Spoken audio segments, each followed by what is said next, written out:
et c'est surtout de pouvoir rendre ces commissions-là plus performantes et plus efficientes. Vous avez choisi de porter le Le? marketing. En fait, je n'ai pas choisi, je peux même dire à la limite qu'on me l'a imposé.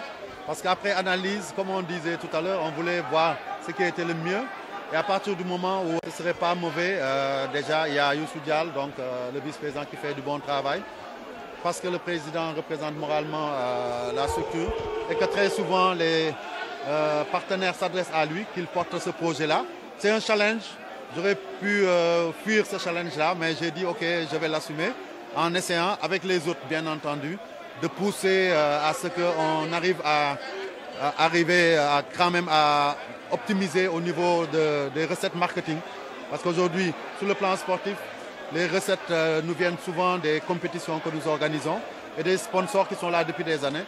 Il s'agit d'aller vers d'autres horizons, découvrir d'autres sponsors pour pouvoir donner une meilleure assise financière. Oui, ça vient compléter un peu la charpente qui est mise en place depuis quelques années avec l'avènement de nos centres techniques comme Toubab Dialaw et Guéréo. Une meilleure prise en charge de nos équipes nationales de jeunes. On a vu ce que ça a donné. Et aujourd'hui, on lance les championnats de petite catégorie, intégralement pris en charge par la Fédération sénégalaise de football. Le but, c'est d'arriver à aller vers la base, pouvoir détecter les jeunes plus tôt que d'attendre qu'ils arrivent en équipe nationale ou aller dans des académies.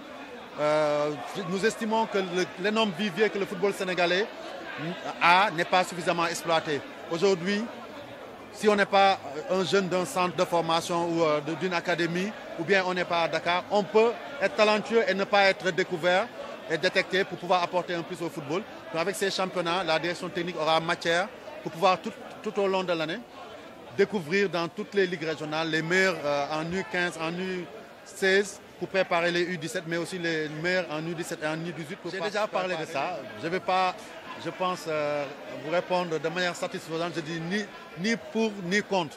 Mais ce que je dis simplement, il ne faut pas avoir peur de réfléchir sur le format de nos compétitions, voir comment les améliorer. Mais ce qu'il faut refuser, et là, moi, je suis membre du comité exécutif de la CAF, mais je suis aussi président de fédération. Ce qu'il faut refuser, c'est qu'on arrive à un moment où, parce qu'il y a un trop-plein de compétitions, non pas parce que l'Afrique a créé des compétitions en plus, mais parce que c'est d'autres confédérations ou la FIFA qui ont créé des nouvelles compétitions, qu'on nous dise qu'il faut réduire vos compétitions ou changer leur fréquence pour pouvoir adapter nos joueurs professionnels. Le football africain et la confédération africaine, je pense, peut avoir voix au chapitre comme tout le monde. Il faut qu'on réfléchisse. Ce que j'ai dit aussi d'important aujourd'hui, c'est que si on décide de supprimer la CAN tous les 2 ans, il faut qu'on mette quelque chose à la place. Et je pense que le président Infantino a lancé une réflexion. Il a fait une proposition. Ça ne peut être qu'une proposition. Donc c'est à nous de réfléchir. Et moi j'avais dit, définir des quotas pour permettre aux joueurs locaux de jouer, qu'on puisse dire que chaque Ligue des Nations, il y aura un quota de joueurs locaux, c'est-à-dire le plus grand quota viendra des championnats locaux. Les autres viendront peut-être ce seront des professionnels à l'extérieur, mais qui jouent en Afrique. Et un petit quota qui sera réservé aux joueurs qui joueraient en Europe. Et que pour la phase finale de cette Ligue des Champions, si on prend l'exemple de l'Europe, c'est 4 équipes qui jouent des demi-finales et des finales, qu'on permette aux joueurs qui jouent dans les grands clubs, à nos meilleurs joueurs de pouvoir participer. Donc c'est de la réflexion, il ne faut pas avoir peur qu'on nous propose des choses, il ne faut même pas avoir peur que nous-mêmes on revoit nos niveaux là. Bon, vous avez dû suivre, nous avons tenu une réunion du comité exécutif où il a été décidé d'organiser une réunion spéciale pour pouvoir préparer donc, cette double confrontation qui est très importante parce qu'on sait que si on prend au moins 4 points, on est pratiquement qualifié pour la prochaine CAN. Donc, et on joue un adversaire qui va nous donner du fil à retour parce que c'est un voisin, on le connaît, c'est la Guinée-Bissau. Et nous allons tenir cette réunion le plus rapidement possible pour entrer dans les préparatifs qui ont déjà commencé parce que l'entraîneur lui-même, il y a 10 jours, a eu une sorte de séminaire avec l'ensemble de son staff, les médicaux, les intendants pour pouvoir préparer cette échéance et l'ensemble des matchs qui nous attendent pour la saison prochaine. Sur le terrain aussi, depuis quelques semaines, nous avons commencé à travailler pour améliorer le stade, c'est améliorer la pelouse pour qu'elle soit avec le ministère, nous y travaillons. Nous avons réglé quelques problèmes de logistique comme le tunnel qui posait des problèmes et nous sommes arrivés à trouver une solution définitive.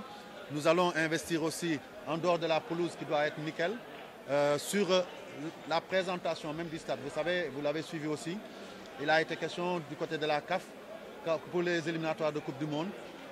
Des mesures vraiment très restrictives vont être posées pour homologuer les terrains. Donc nous prenons les devants et on va essayer d'être au meilleur niveau déjà en mars. Et certainement, vous le verrez, nous allons essayer de faire de ce stade donc de Lat Dior un bijou.